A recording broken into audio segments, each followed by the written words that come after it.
Firman terangi jalanku, perisai iman di setiap waktu. Lindungiku dari segala, tak pernah ku ragu, karena Dia bersamaku, setia menjaga dengan kuasa mulia. Hanya di dalam nama-Nya Yesus, Dia sumber pengharapan di sepanjang hidupku. Hanya di dalam kuasa-Nya pasti tersedia kemenangan bagiku selama-lamanya. Haleluya, kami bersyukur. Kebenaran-Mu Tuhan, kebenaran yang bebaskan, selalu berikan kekuatan hadapi segala tantangan.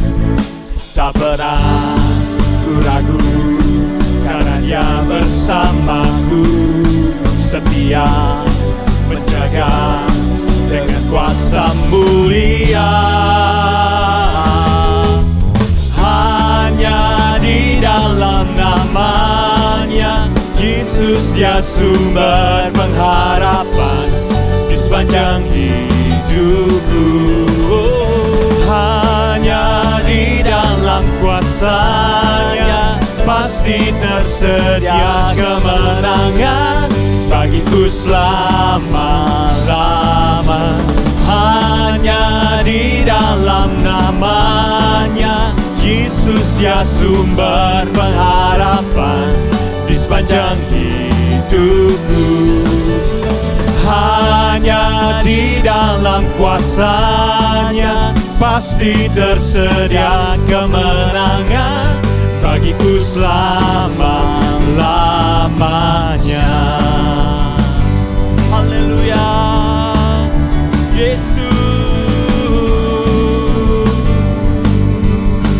Katakan sama-sama, dalam nama-Nya, dalam nama-Nya ada pengharapan, dalam kuasa-Nya kemenangan.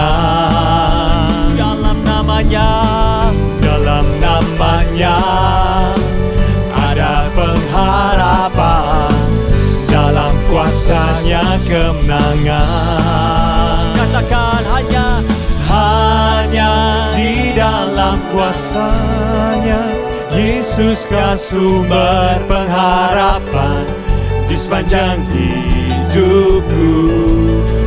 Hanya di dalam kuasa-Nya pasti tersedia kemenangan bagiku selama-lama. Hanya di dalam nama-Nya Yesus, Dia sumber pengharapan di sepanjang hidupku. Hanya di dalam kuasa-Nya pasti tersedia kemenangan bagiku selama-lamanya. Katakan, dalam nama-Nya, dalam nama-Nya ada pengharapan, dalam kuasa-Nya kemenangan. Katakan sekali lagi, dalam nama-Nya ada pengharapan, dalam kuasa-Nya kemenangan. Haleluya, terima kasih.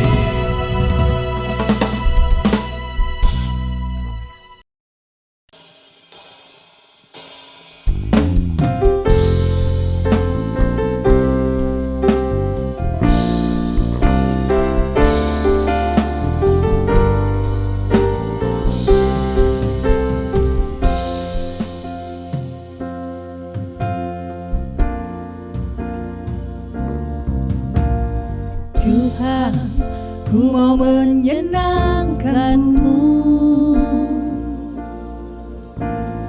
Tuhan, bentuklah hati ini jadi bejana untuk hormat-Mu, cemerlang bagai emas murni. Tuhan, ku serahkan hidupku, semua ku berikan padamu. Kuduskan hingga tulus selalu, agar aku menyenangkan-Mu. Menyenangkan-Mu, senang-senangkan-Mu, hanya itu kerinduanku. Menyenangkan-Mu, senang-senangkan hatimu, hanya itu kerinduanku.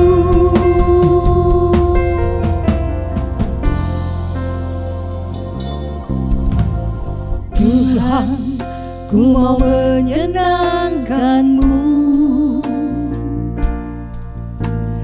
Tuhan, bentuklah hati ini jadi bejana untuk hormat-Mu,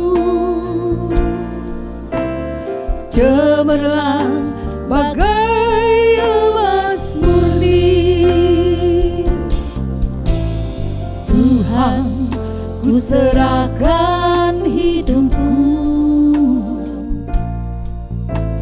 semua ku berikan padamu. Kuduskan hingga tulus selalu, agar aku menyenangkan-Mu. Menyenangkan-Mu, senang-senangkan-Mu, hanya itu kerinduanku.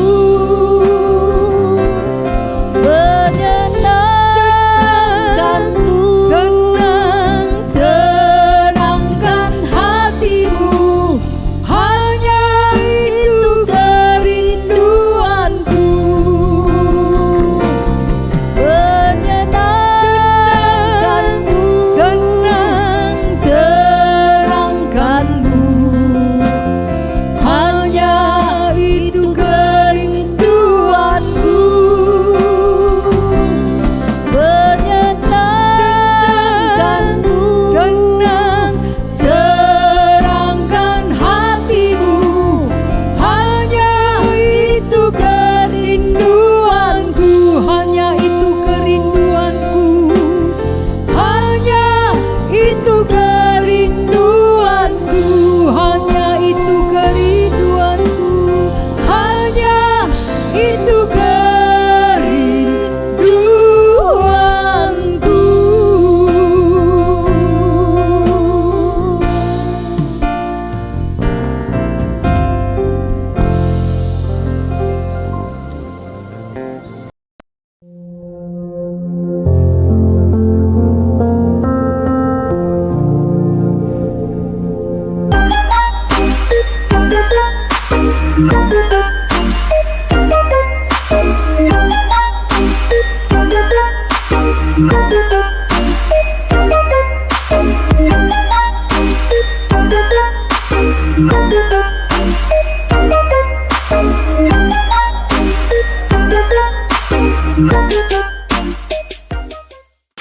Shalom, selamat malam anak-anak. Selamat bertemu lagi dalam Bible Study for Kids.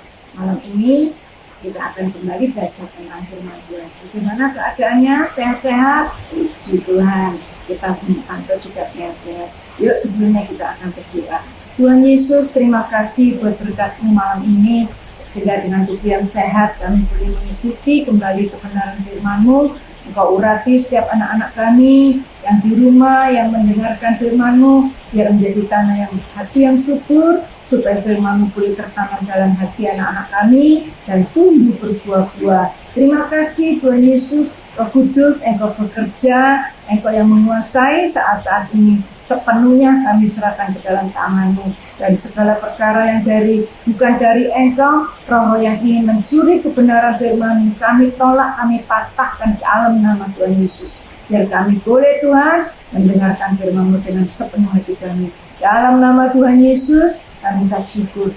Amin. Puji Tuhan, malam ini kita akan sedikit kembali mendengarkan kebenaran firman Tuhan. Ada satu ilustrasi yang bagus anak-anak, yaitu tentang seorang koki, ya. Nah, satu kali koki itu dipanggil oleh tuannya. Tuannya berkata seperti ini, masakan saya, masakan yang paling enak. Terus koki itu berkata, ya Tuhan, saya akan mengerjakannya. Lalu sesudah dia masak, tuannya diberikan kepada tuannya, maka dia mengatakan seperti ini tuanku, masakan yang paling enak yang Tuhan pesan. Lalu dicicipi oleh tuannya, dia katakan, wah, sup lidahmu ini memang paling enak. Lalu tuannya itu makan dengan enaknya, dengan menikmati, dengan sukacita. Lalu pesan, tuannya itu berpesan kembali, dia katakan gini, besok masakan aku masakan yang paling tidak enak. Jangan lupa ya, paling tidak enak. Lalu kokinya berkata, baik Tuan. Dan besok paginya setelah selesai masak, dia memanggil tuannya. Tuan, inilah masakan yang Tuan pesan, yaitu masakan yang paling tidak enak. Lalu tuannya melihat, loh, kenapa kok sup lidah lagi? Apakah kamu lupa pesanan saya? Masak yang paling tidak enak. Tuan, saya tidak lupa. Karena lidah itu masakan yang paling enak.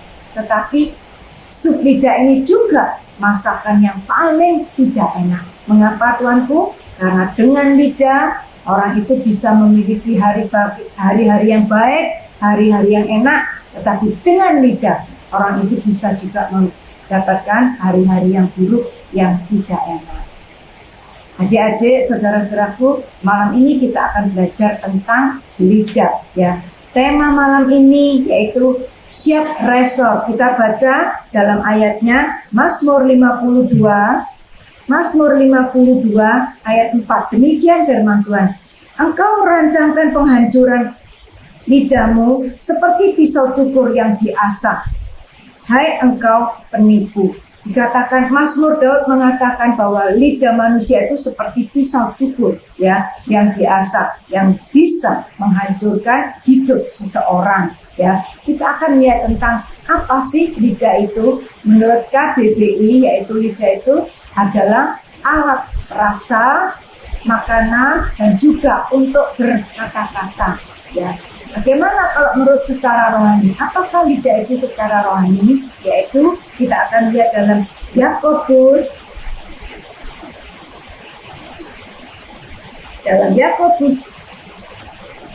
3 ayat 4. Demikian firman Tuhan. Yakobus 3 ayat 4. Demikian firman Tuhan. Dan lihat saja, kapal-kapal walaupun amat besar dan digerakkan oleh angin keras, namun dapat dikendalikan oleh kemudi yang amat kecil menurut kehendak jurumudi. Kita melihat kalau di tengah lautan ada kapal yang besar, mungkin ditiup badai, ditiup angin keras, tetapi kapal itu bisa tidak tenggelam, kapal itu bisa jalan dengan baik. Kenapa? Karena ada jurumudinya yang mengemudikan, sekalipun kemudinya itu kecil, tapi bisa mengatur jalannya kapal itu sehingga tidak tersesat, tidak tenggelam. Begitu juga lidah menurut firman Tuhan itu seperti kemudi hidup.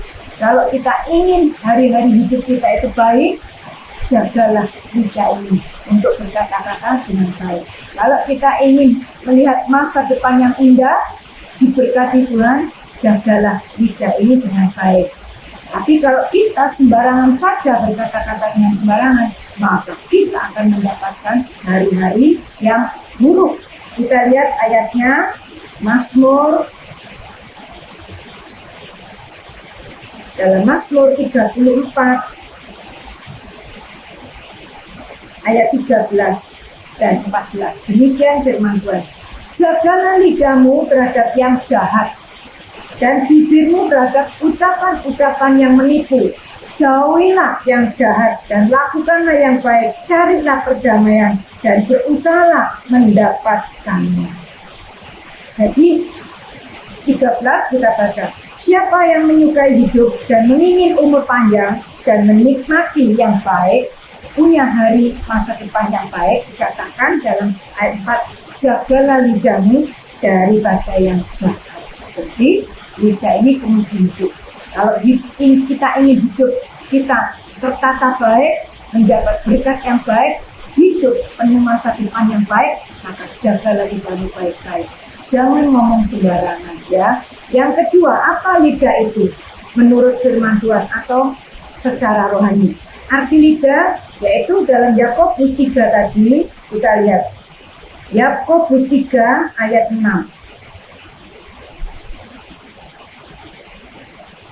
6a.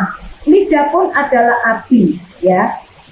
Kita lihat dalam yang 5, Yakobus 3 ayat 5. Demikian juga lidah, walaupun suatu anggota kecil dari tubuh, namun dapat memegahkan perkara-perkara yang besar. Lihatlah, betapapun kecilnya api itu dapat membakar hutan yang besar. Ya, kita lihat kalau sering orang tua berkata, jangan bermain api. Kecil itu sahabat, tapi kalau besar itu bisa merugikan. Begitu juga api kalau di tengah hutan, kelihatannya pertama kecil, mungkin orang membuang puntung rokok yang asal saja di tempat hutan yang banyak daun kering, itu bisa membakar hutan yang besar, merugikan ya, karena api yang kecil. Begitu juga lidah dikatakan, lidah ini alat tubuh yang kecil, tapi bisa membakar dalam tanda kutip seluruh bangsa Israel. Ya, karena apa? Karena kata-kata hoak, karena kata-kata buruk ya. Kalau kita melihat di dalam Bilangan 13 ayat 32 ya, kita melihat Bilangan 13 ayat 32 dikatakan, karena kata-kata kecil kelihatannya sepele ya, tapi kabar buruk. Juga mereka menyampaikan kepada bangsa Israel atau orang Israel kabar busuk tentang negeri yang diintai mereka dengan berkata, negeri yang telah kami lalui untuk diintai adalah suatu negeri yang memakan penduduknya, dan semua orang yang kami lihat di sana adalah orang-orang yang tinggi-tinggi perawakannya.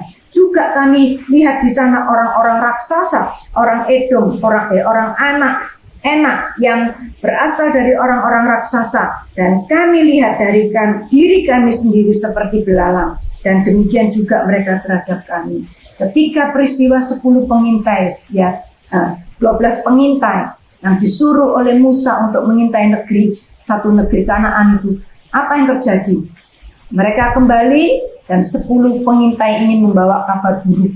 Dia katakan, wah di situ orangnya raksasa. Sebetulnya yang disampaikan itu fakta, tapi dikatakan oleh firman Tuhan itu seperti kabar buruk. Karena apa? Mereka dengan kata-kata yang jelek menyampaikannya. Orangnya besar-besar, makan orang, bahkan diri kami ini seperti belalang. Mereka lupa, 10 pengintai itu lupa bahwa tanah itu sudah dijanjikan oleh Allah untuk bangsa Israel. Pasti bisa ditundukkan. Seperti kata 2 pengintai. Memang orangnya besar, sama-sama berkata orangnya besar, turunan raksasa. Tapi Tuhan sudah menyerahkan kepada kita. Kita bisa mengalahkan. Beda. Tapi 10 pengintai ini mengatakan perkataan itu seperti kabar busuk, kabar jelek, kabar jahat. Sehingga apa? Mempengaruhi, menyulut kemarahan orang-orang Israel. Bahkan seluruh Israel marah-marah. Ya, kalau kita lihat dalam Bilangan 14 ayat 1 sampai 4, mereka marah-marah mengutuki marah-marah, bersungut-sungut mengutuki. Mengapa kita harus dibawa ke padang ini untuk dibunuh? Lebih baik kita kembali ke Mesir. Ayo kita mengangkat pemimpin yang baru, kita kembali ke Mesir. lalu Allah marah. Ya, dalam Bilangan 14 ayat 8 dikatakan, apa yang kamu katakan itu sudah aku dengar, naik ke surga, dan aku akan menjadikan seperti apa yang kamu katakan. Kamu bersungut-sungut, kamu marah-marah, kamu berkata-kata yang jelek dan tidak percaya akan firman Tuhan, maka semua kata-katamu itu jadi. Kamu akan beredar-edarnya, diberikan peta. Kamu akan beredar-edar di padang gurun selama 40 hari. Seperti hari-hari pengintaian 40 hari. Satu harinya dijadikan 1 tahun. Jadi 40 hari pengintaian, 40 tahun mereka beredar-edar di padang gurun. Karena apa? Karena mendengar kabar busuk, lalu tersulut, seolah-olah terbakar, marah. Dan itu dijadikan oleh Tuhan. Hati-hati anak-anak, saudara-saudaraku, kalau berbicara, jangan ngomong sembarangan seenaknya sendiri. Itu semuanya sampai kepada Allah. Ya, kita baca aja supaya jelas. Bilangan 14 ayat 28 ya. Sekali-sekali jangan suka ngomel-ngomel saat kita menghadapi masalah yang tidak enak. Saat kita Tuhan izinkan masalah itu datang. Jangan ngomel-ngomel, jangan marah-marah ya. Itu akan dijadikan dalam hidup kita.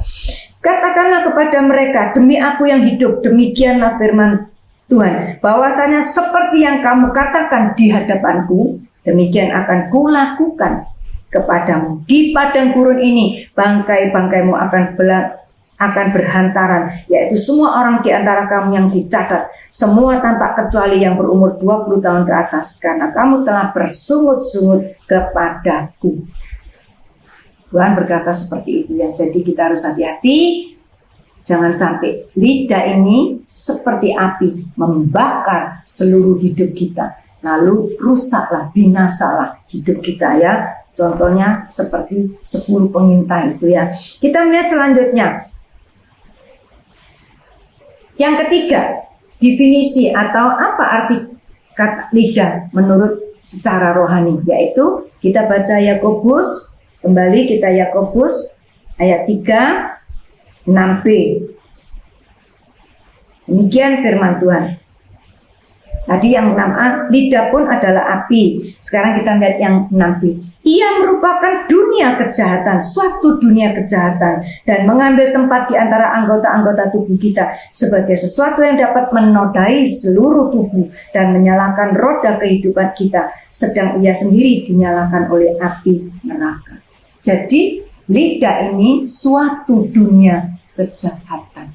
Kalau kita berkata tentang dunia kejahatan, yaitu dunia penuh dengan perkara-perkara yang jahat, penuh dengan kata-kata yang menipu, penuh dengan kata-kata yang hoax atau bullying, sehingga bisa bukan cuma membuat orang stres, bisa membunuh.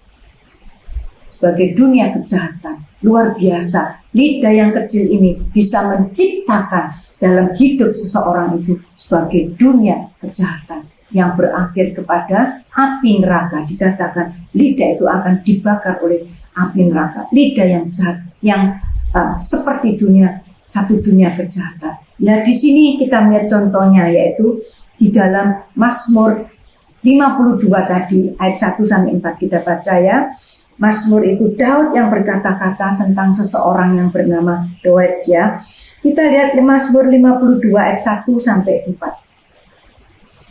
Untuk pemimpin biduan, nyanyian pengajaran Daud ketika Doeg. Ini nama seseorang ya. Orang Edom itu datang memberitahukan kepada Saul bahwa Daud telah sampai di rumah Ahimelek.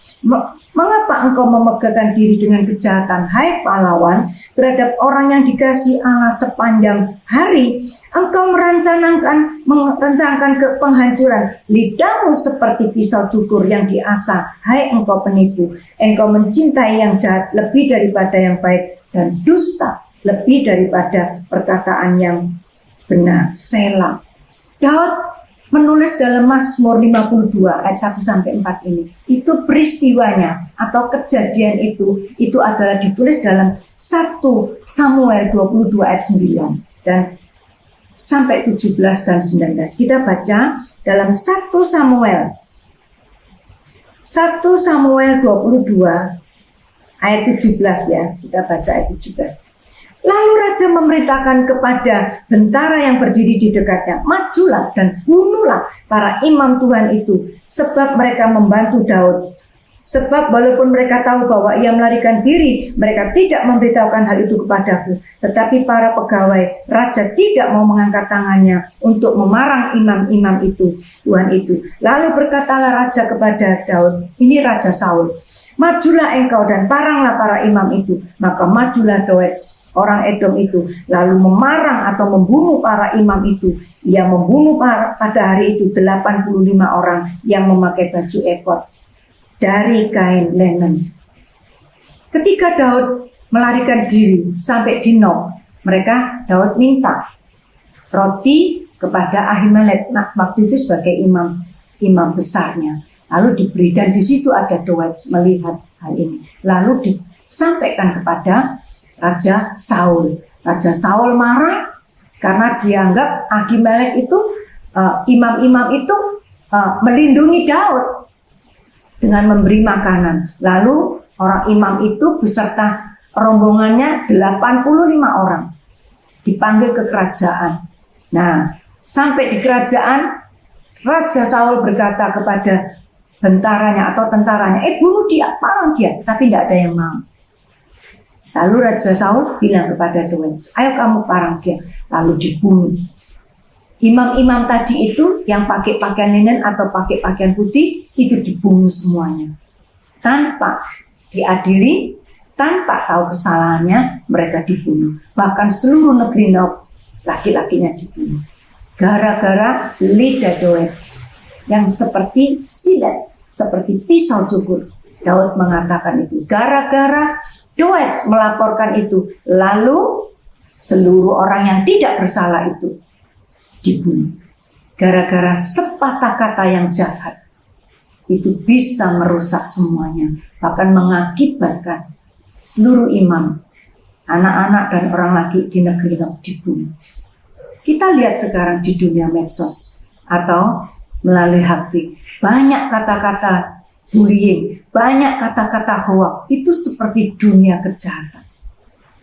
Ada banyak orang yang mendengar, yang diperlakukan seperti dikata-katai, difitnah, dikata-katai hoax seperti itu, tidak tahan. Mereka stres lalu bunuh diri. Korban dari kata-kata yang jahat, korban dari kata-kata hoax. Ini bahaya.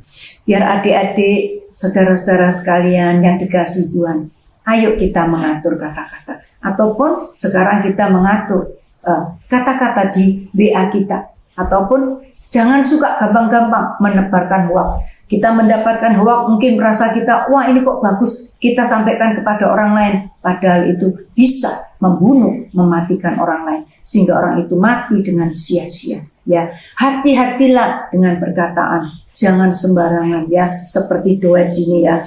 Kita melihat selanjutnya. Kita lihat juga ayat yang bagus, yaitu Amsal 12 ayat 18 ya. Amsal 12 ayat 18, demikian firman Tuhan.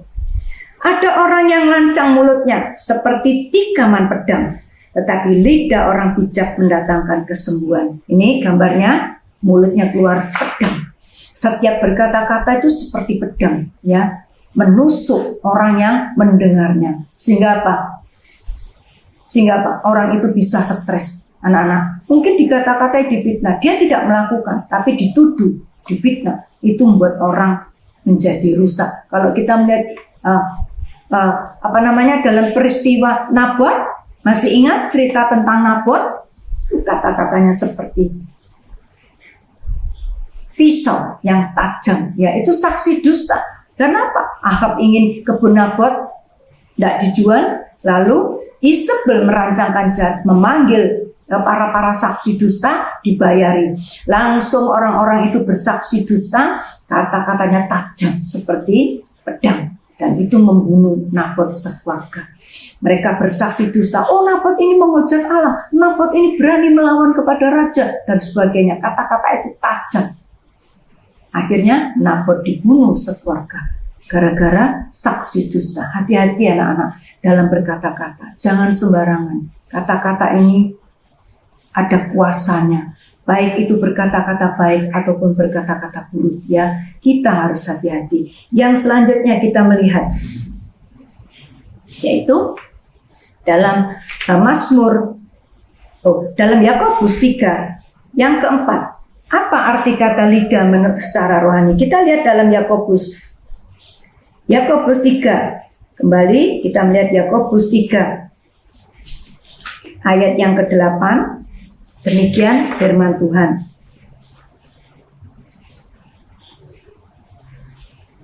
Tetapi tidak seorang pun yang berkuasa menjinakkan lidah. Ia adalah sesuatu yang buas, yang tidak terkuasai dan penuh racun yang mematikan. Kalau kita lihat 7, kita lihat semua jenis binatang liar, burung-burung serta binatang-binatang menjalar dan binatang-binatang laut dapat dijinakkan dan telah dijinakkan oleh sifat manusia, tetapi tidak satu orang pun yang berkuasa menjinakkan lidah. Dia seperti sesuatu yang buas, yang tidak terkendalikan.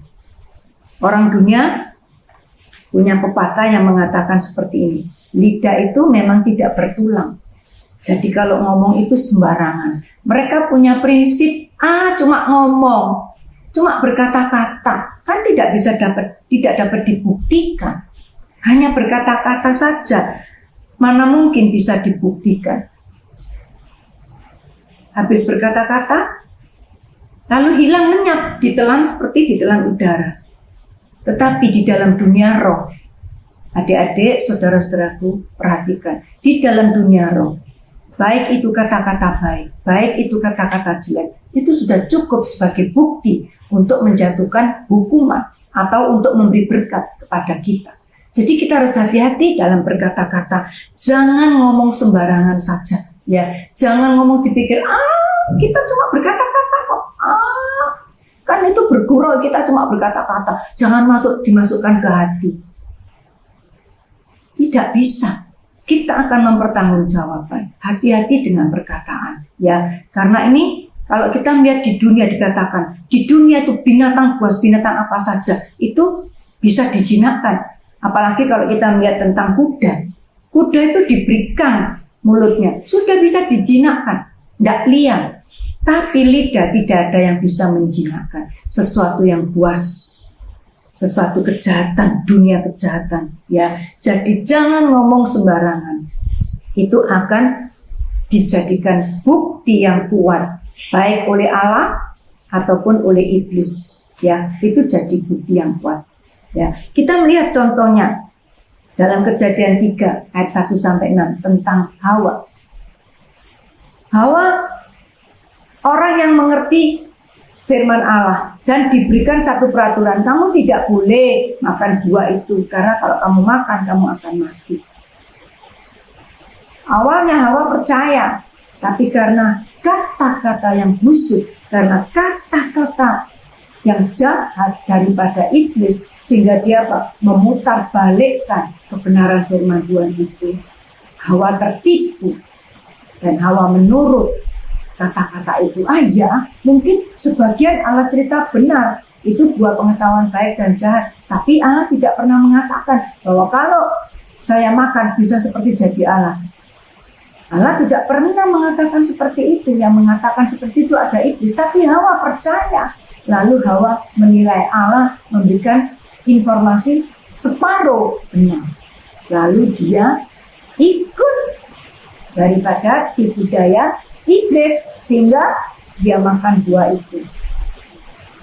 Sesudah dia makan buah itu, matanya jelek, tapi dia mendapatkan hukuman Allah, yaitu diusir dari Taman Eden.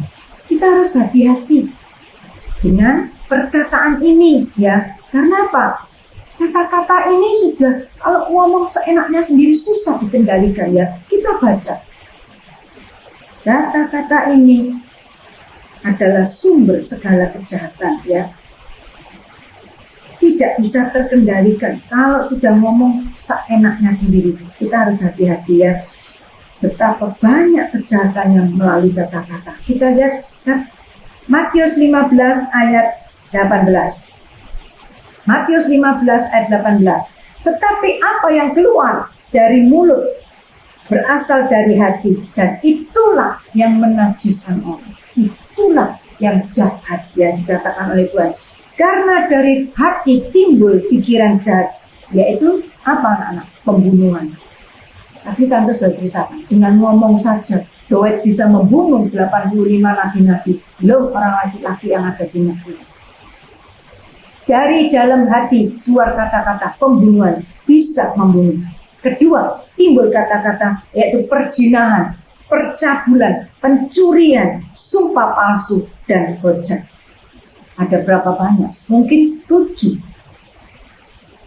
kejahatan, jenis kejahatan yang keluar dari hati. Dan itu bisa merusak, menajiskan orang lain. Kita harus hati-hati. Kita mau periksa. Jangan kita ngomong sembarangan. Supaya kita tidak menarik hukuman Allah. Tetapi kita boleh menjadi berkat buat orang lain.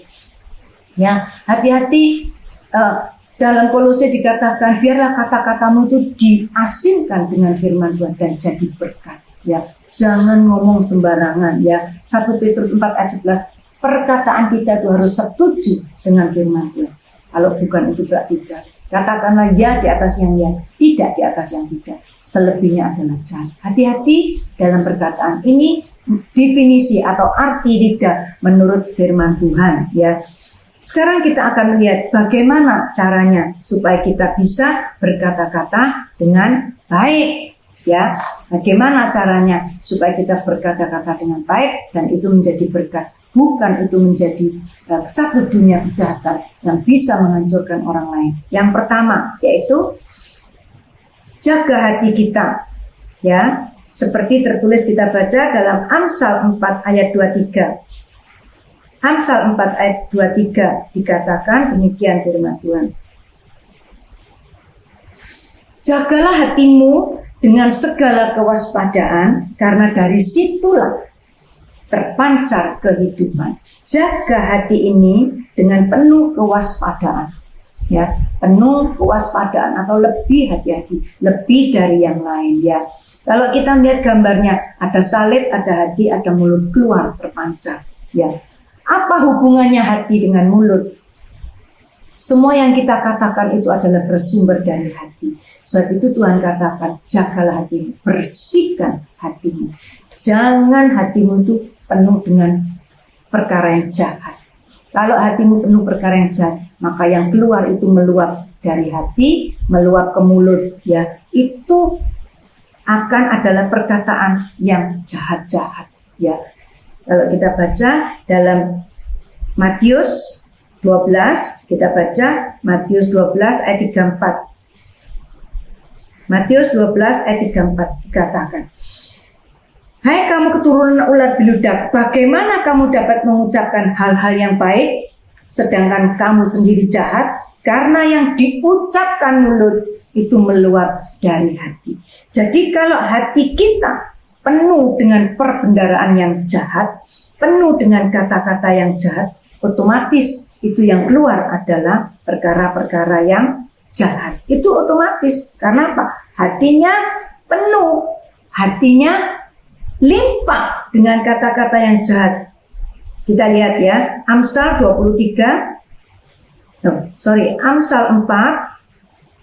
ayat yang ke-24 ya. Jadi lanjutannya tadi Amsal 4 ayat 24.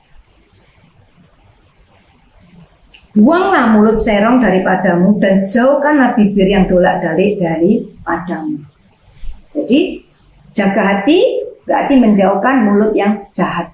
Jaga hati yang keluar, kalau hatinya busuk maka keluar yang jahat. Tapi kalau kita menjaga hati kita isi dengan firman Tuhan, kita menjadi orang yang lahir baru, maka apa yang ada di dalam hati kita itu akan meluap keluar. Kata-kata firman akan limpah dari mulut kita. Sehingga apa? Mulut kita ini jadi berkat. Bukan jadi laknat, ya. Bukan seperti mulutnya Doeg yang bisa membunuh begitu banyak, ya. Dari mulut, dari dalam hati keluar ke mulut. Jadi hati ini dibersihkan. Jaga hatimu lebih dari segala perkara, ya.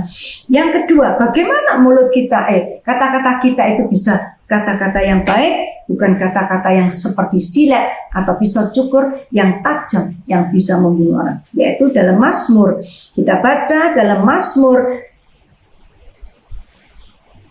141. Ini ada gambarnya ya, gambarnya bagus, Tante Paulus seneng ya. Mazmur 140 ayat 3. Awasilah mulutku ya Allah, berjagalah pada pintu bibirku ya. Dalam terjemahan lama, berilah penunggu. Jadi bibirnya itu sebelum ngomong ini seperti ada orang yang tentara atau yang berjaga-jaga dengan tombaknya menjaga mulutnya. Jadi mulut sebelum ngomong itu menurut Mazmur biarlah ada penunggunya. Supaya apa? Mulut ini berkata dengan hati-hati. Tidak sesukanya sendiri, ngomong seenaknya sendiri ya. Kalau mulut kita dijaga, dikatakan oleh Mazmur diberikan penunggu. Sebelum ngomong kita itu pasti mikir dulu ya, supaya kita berhati-hati ya. Selanjutnya ini Amsal 15 yang ketiga, bagaimana kita menjaga kata-kata ini supaya baik. Amsal 15 ayat yang ke-28. Hati orang yang benar menimbang-nimbang jawabannya, tetapi mulut orang fasik mencurahkan hal-hal yang jahat. Yang ketiga, sebelum ngomong kita timbang-timbang dahulu. Ya, ini ada gambar yang bagus ya. Mereka ada orang yang berdiri di atas timbangan. Kalau ngomongnya enggak ditimbang-timbang, kata Amsal 15:28, itu mulutnya jahat ya. Yang ada itu mencurahkan hal jahat seperti pisau, seperti keris yang masuk ke hati orang itu ya, masuk ke dalam hati orang itu. Tapi kalau ditimbang-timbang dulu, kita sebelum ngomong timbang-timbang. Selain menjaga hati, minta Tuhan menjaga mulut ini, digembok, dikunci, jadi tidak ngomong sembarangan. Lalu yang ketiga adalah ditimbang-timbang. Apakah saya mengatakan ini perlu atau tidak? Apakah kata-kata saya ini tidak menyakiti lawan bicara saya? Ataukah kata-kata saya ini bisa menyakiti lawan bicara saya? Ada satu ilustrasi yang bagus anak-anaknya. Ada seorang anak, kalau orang tuanya itu berkata kasar atau mengata-ngatai dia kasar, itu taruh paku di kayu, menancapkan paku di kayu, jeret 1 kali, 2 kali, 3 kali, 4 kali, 10 kali, mungkin berapa kali orang tuanya yang bersalah, ataupun siapa saja yang menyakiti, dia taruh paku itu di papan. Satu ketika paku itu dicabut anak, tapi masih membekas. Ya, tidak bisa hilang. Sekalipun kayu itu ditempel, mungkin dengan dengan bahan-bahan itu, tapi tetap ada bekasnya. Begitu juga orang yang berkata-kata tanpa ditimbang-timbang, lalu mengata-ngatai tanpa tahu kebenarannya, lalu mengata-ngatai orang lain tanpa dipikirkan dahulu, lalu mengata-ngatai orang lain. Dan kata-kata itu salah. Itu seperti pedang yang menikam di dalam hidupnya. Mungkin seumur hidupnya dia ingat akan kata-kata itu. Tidak bisa dilupakan anak-anak. Biar kita mau belajar hati-hati supaya kata-kata kita itu tidak menyakiti orang lain. Dan kata-kata itu boleh menjadi berkat buat orang lain. Tuhan Yesus, Putra Manusia Yesus waktu kecil dikatakan, dia orang yang berkenan di hadapan manusia dan di hadapan Allah. Dan kata-katanya penuh dengan kuasa. Kata-katanya penuh dengan urapan. Sehingga Pak, kata-katanya menyegarkan orang lain. Orang yang lemah dikuatkan. Orang yang susah dihiburkan dengan kata-katanya. Bagaimana dengan saudara dan saya? Apakah kata-kata kita itu menyakitkan orang lain? Sedikit-sedikit marah, sedikit-sedikit berkata kasar, sedikit berkata-kata yang tajam, seperti pisau. Seperti pisau yang menusuk hati orang lain, ataukah kata-kata kita itu penuh dengan berkat, penuh dengan hikmat, penuh dengan urapan, sehingga Pak, orang yang mendengar itu bisa dikuatkan, orang yang mendengar kata-kata kita itu bisa dihiburkan, menyenangkan. Kalau orang mendekat kita, wah kita senang kalau dia datang. Karena apa? kata-katanya bisa menguatkan, bisa menghiburkan kita, ya.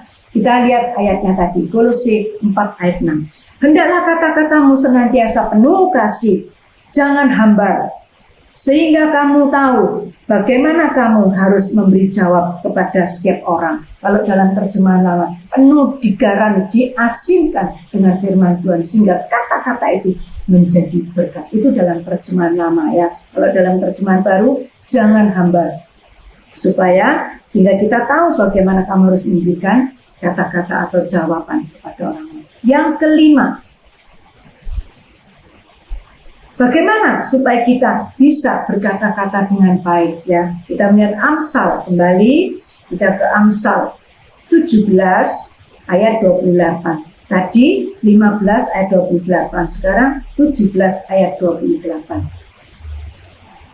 Juga orang bodoh akan disangka bijak kalau ia berdiam diri, dan disangka berpengertian kalau dia mengatupkan bibirnya.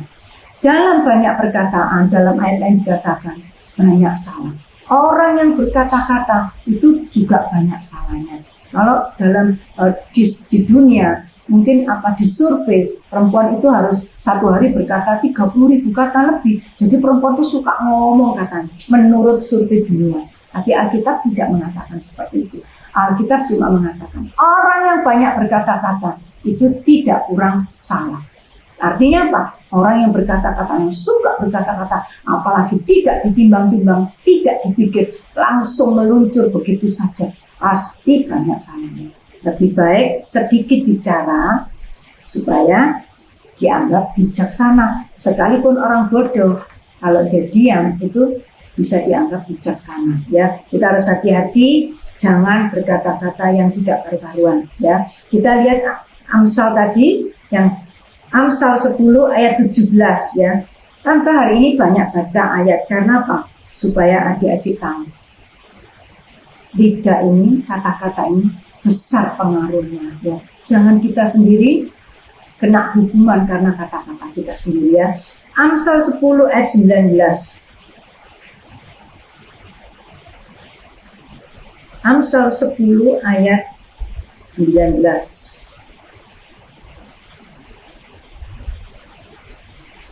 Di dalam banyak bicara pasti ada pelanggaran, banyak kata, banyak salah.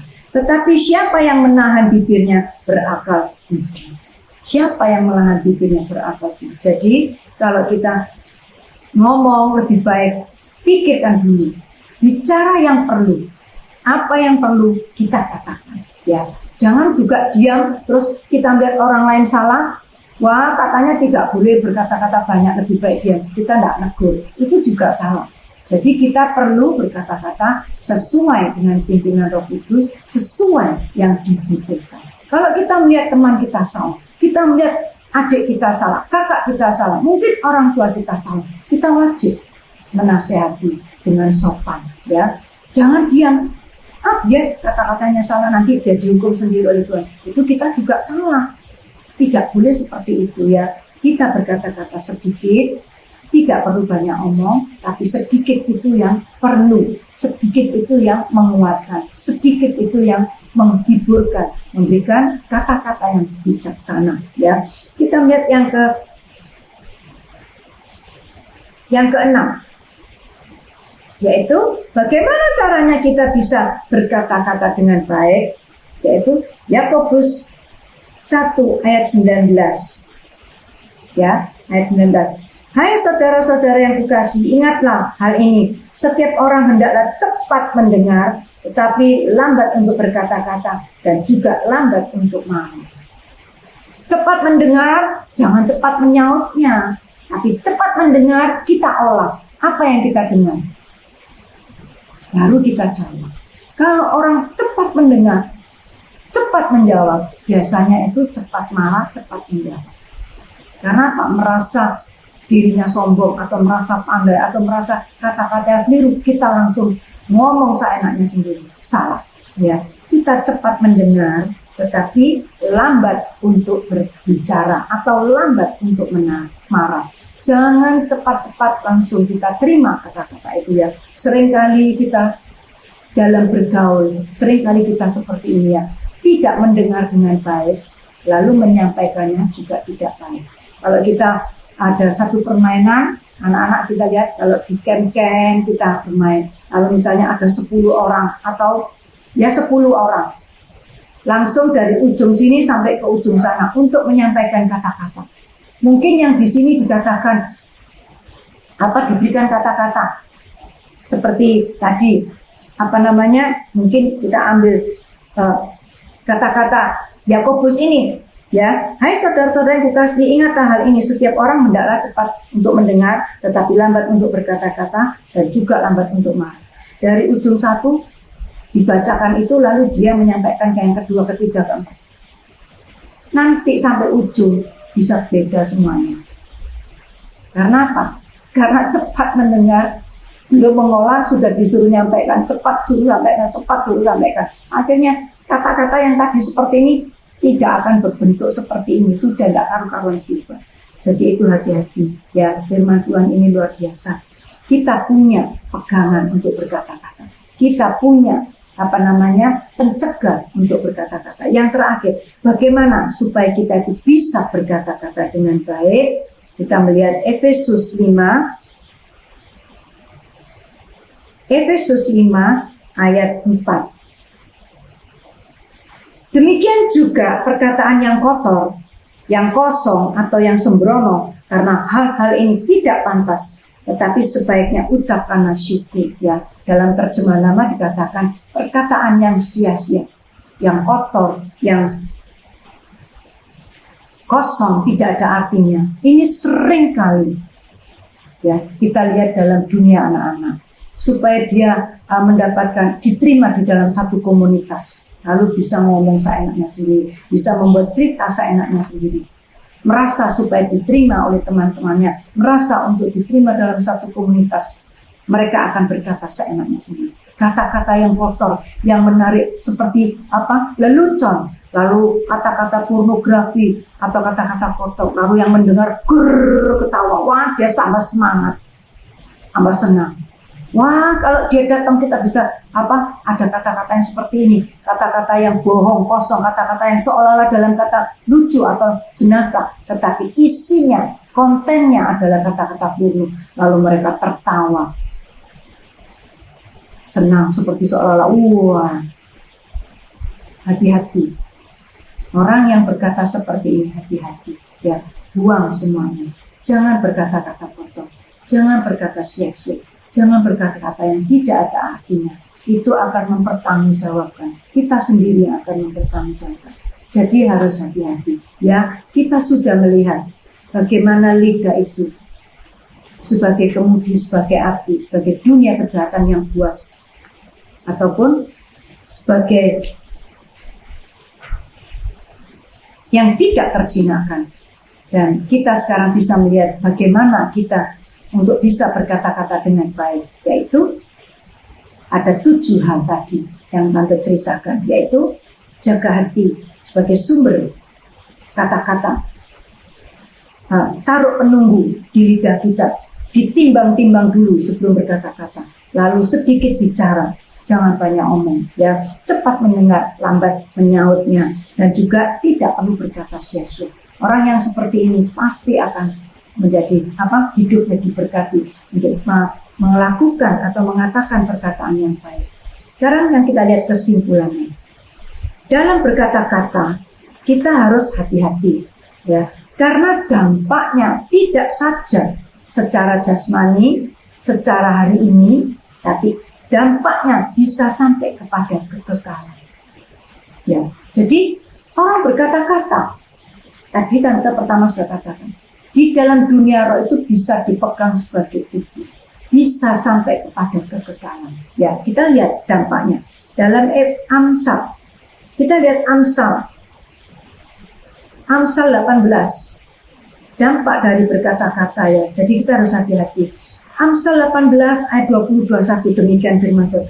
Perut orang dikenyangkan oleh hasil mulutnya. Ya, ia dikenyangkan oleh hasil bibirnya. Hidup dan mati dikuasai lidah. Siapa suka mengemakan akan memakan buahnya. Jadi hidup kita itu akan dikenyangkan oleh buah mulut kita. Kalau kita suka mengembangkan perkara-perkara jahat, kita memfitnah atau kita mengutuki, bahkan mengutuki diri sendiri, matilah aku, bodohlah aku, memangnya aku nyerang bodoh, dan sebagainya. Ingat, itu bisa sampai ke surga. Bilangan 14 ayat 8, apa yang kita katakan itu sampai ke Allah. Dan itu akan dijadikan dalam hidup kita. Orang yang suka mengembangkan kata-kata jahat, orang yang suka berkata-kata yang tidak baik, yang selalu mengembangkan berkata-kata, itu akan kembali ke kita sendiri. Kita dikenyangkan oleh buah mulut kita sendiri. Kalau kita mau hidup baik, ayo kumandangkan kata-kata syukur, kata-kata baik, kata-kata berkat, kata-kata yang membangun, kata-kata firman Allah. Sehingga apa? Hidup kita diberkati dengan kata-kata itu. Orang lain juga diberkati. Yang kedua, dampaknya. Jadi jangan main-main dengan berkata-kata ya. Dampaknya bisa sampai kepada kekekalan. Kita lihat dalam Matius 12 36 sampai 37. Tetapi aku berkata kepadamu, setiap kata sia-sia yang diucapkan orang harus dipertanggungjawabkan pada hari penghakiman. Karena menurut ucapanmu atau perkataanmu engkau akan dibenarkan, dan menurut ucapanmu, perkataanmu, engkau pula akan dihukum, diadili. Jadi bukti. Jangan ngomong, kita kan cuma ngomong doang. Tidak bisa dibuktikan, tapi di dalam dunia roh dibuktikan, bisa dibuktikan. Dengan ucapanmu, dengan kata-katamu, engkau dibenarkan, tapi dengan kata-katamu, engkau juga akan dihukumkan. Hati-hati dengan berkata-kata, hati-hati ya. Yang ketiga, kenapa kita harus hati-hati? Karena tidak ada penghapus. Kita tidak ada penghapus kata-kata.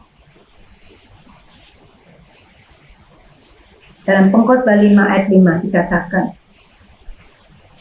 janganlah mulutmu membawa engkau ke dalam dosa, dan janganlah engkau berkata di hadapan utusan Allah bahwa engkau gila. Apakah perlu Allah menjadi murka atas ucap-ucapanmu dan merusakkan pekerjaan tanganmu? Tidak ada kata-kata gila, tidak ada penghapus kata-kata, tidak ada anak-anak. Kalau kita ngomong, oh sorry ya aku gila, tidak sengaja, tidak bisa dihapus. Kata-kata itu tidak bisa dihapus kecuali bertobat, kecuali darah Tuhan yang bisa menutup dosa-dosa kita. Kalau penghapus tidak ada. Jadi kita harus hati-hati. Itu yang akan kita pertanggungjawabkan. Tidak ada loh kata-kata gila, tidak ada dikatakan dalam firman. Jangan kamu berkata gila di hadapan utusan Allah, karena semua itu akan dipertanggungjawabkan kita. Ya, kita lihat yang terakhir, dampaknya itu sampai kekekalan. Apa maksudnya? Kita baca dalam Yakobus 3 ayat yang kedua. Sebab kita semua bersalah dalam banyak kata-kata. Sebab kita semua bersalah dalam banyak hal. Barang siapa tidak bersalah dalam perkataannya, ia adalah orang sempurna yang dapat juga mengendalikan seluruh tubuhnya.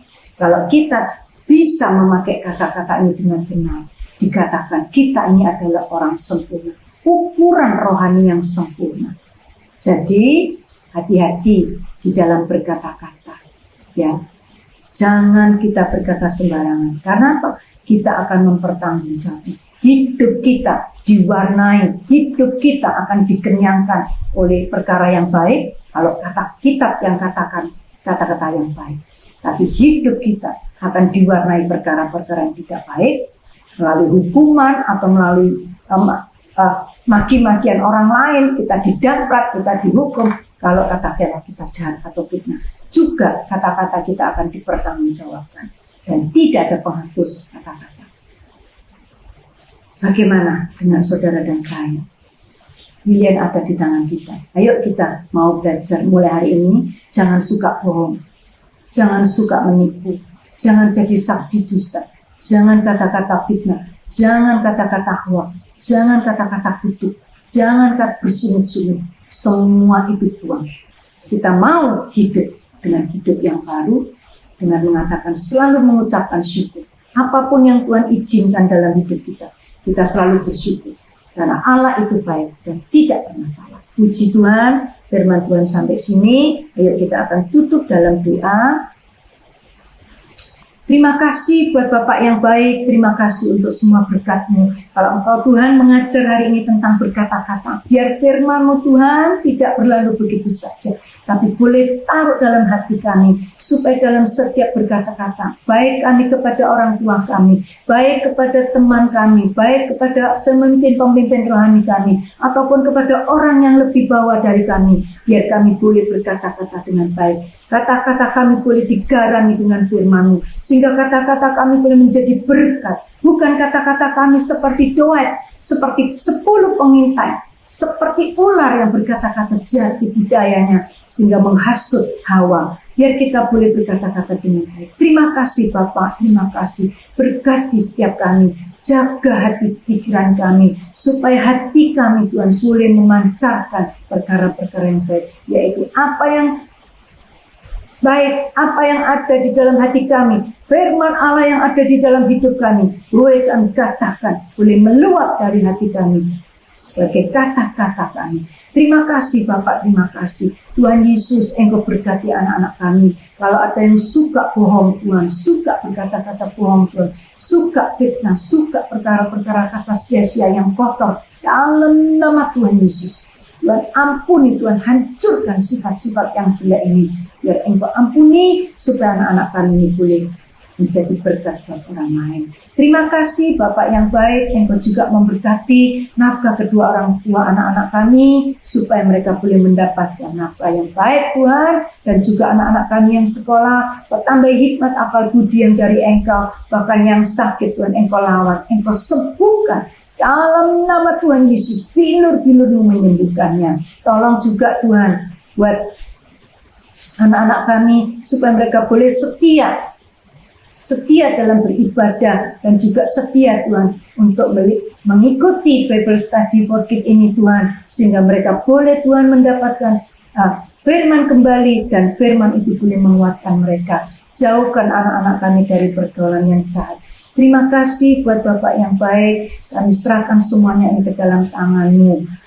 Angkat kedua tangan kalian, terimalah berkat, yaitu kasih dari Allah Bapa yang luas, yang begitu dalam, sehingga boleh memberkati hidup kalian, dan anugerah daripada Tuhan Yesus Kristus, yaitu hikmat akal budi yang dari Tuhan, dan persekutuan di dalam Roh Kudus, dan dengan damai sejahtera sukacita, hikmat akal budi yang dari Engkau.